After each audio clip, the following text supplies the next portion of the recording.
Bismillahirrahmanirrahim. Ibu Amali, Assalamualaikum warahmatullahi wabarakatuh. Waalaikumsalam warahmatullahi wabarakatuh. Nah, pada kesempatan pagi hari ini Ibu berkesempatan hadir di kelas ini. Nah, Ibu akan melanjutkan materi dari minggu kemarin. Nah, minggu sekarang ini kita akan membahas sistem sirkulasi. Nah, apa sih perbedaan? Beda nggak sih antara sistem sirkulasi dan sistem peredaran darah menurut kalian? Beda.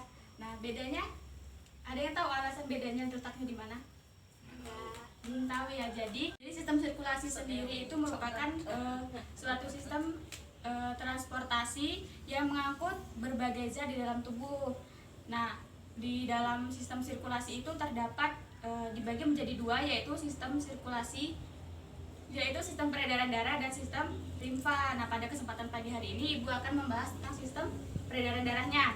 Nah, sistem peredaran darah itu merupakan sebuah sistem transportasi yang meliputi 3 komponen. Yang pertama, ada yang tahu komponennya?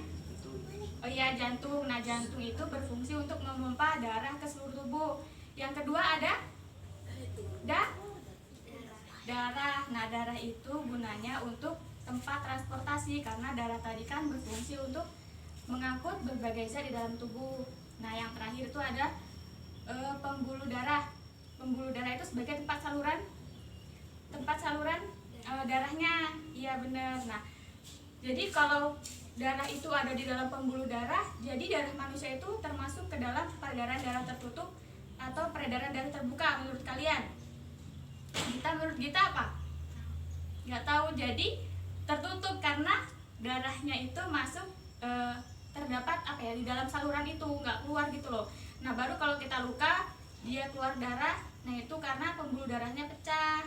Begitu, nanti terdapat benang-benang fibrin yang nantinya akan menutup lukanya.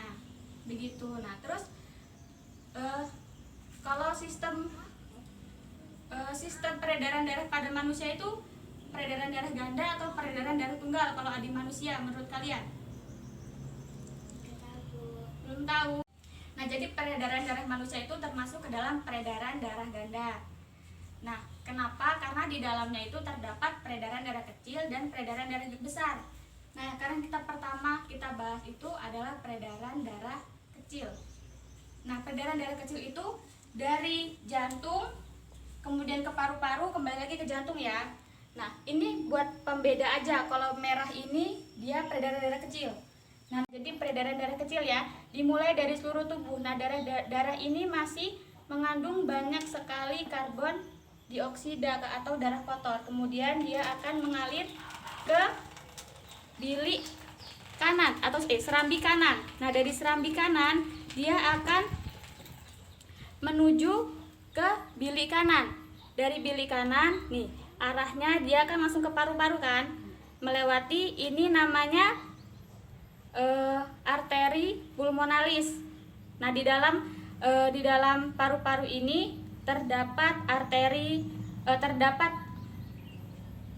alveolus dan kapiler pulmonalis yang nantinya akan terdapat pertukaran gas karbon dioksida dan oksigen di dalamnya. Nah, nanti darah ini yang sudah kaya akan oksigen akan mengalir ke serambi kiri. Ini udah kaya oksigen ya, Nah, melewati vena pulmonalis. Nah, itu tadi peredaran darah kecil. Peredaran darah kecil yaitu dari awalnya dari mana tadi? Serambi kanan ke bilik kanan, kemudian ke paru-paru melewati arteri pulmonalis, kemudian melewati vena pulmonalis dan berakhir di serambi kiri. Begitu. Yang kedua ada peredaran darah besar. Peredaran darah besar itu bedanya, kalau peredaran darah kecil tadi dari jantung ke paru-paru terus kembali lagi ke jantung. Nah, sekarang yang peredaran darah besar itu dari jantung kemudian ke seluruh tubuh. Makanya dibilang peredaran darah besar dan kembali lagi ke jantung. Nah, dimulai dari paru-paru. Dari darah ini dimulai dari paru-paru, kemudian masuk ke serambi kiri, kemudian ke bilik kiri, kemudian diteruskan ke, nah ini namanya aorta. Aorta ini memiliki cabang-cabang kan? Nah, cabang-cabang ini itu akan menjadi yang dinamakan dengan arteri. Nah, arteri inilah yang berfungsi untuk mengedarkan ke seluruh tubuh, karena di arteri itu terdapat 5 buah arteri. Yang pertama arteri karotis, itu yang menyuplai darah ke otak. Kemudian kapiler koronaria, itu yang menyuplai darah ke jantung. Kemudian arteri subclavia yang menyuplai darah ke bahu. Kemudian ada arteri mesenterika, itu yang menyuplai darah ke usus. Dan arteri renalis yang menyuplai darah ke ginjal. Nah, jadi nanti setelah dia melewati ini semua, dia akan bertemu di vena cava. Di sini terdapat vena cava.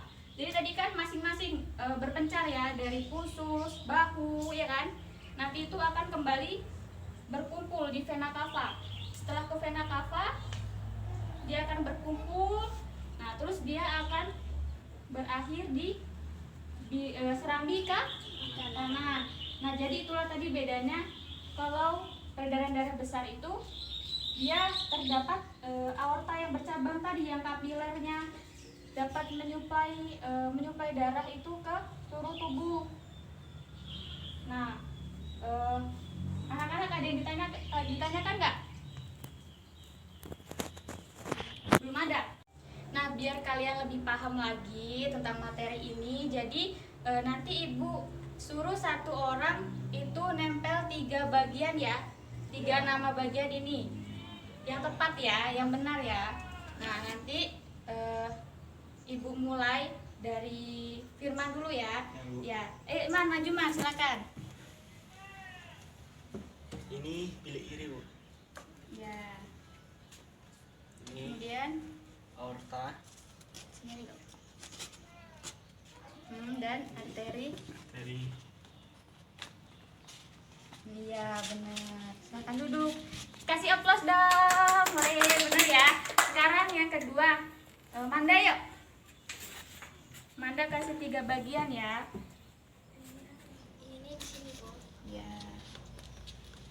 Paru-paru ini, yang ini di sini. Iya, benar.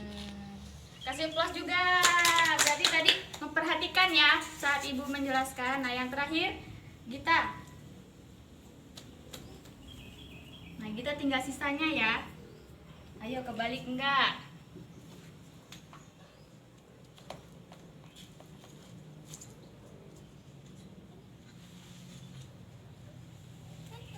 Ayo diingat-ingat lagi. Tadi ibu ngejelasin.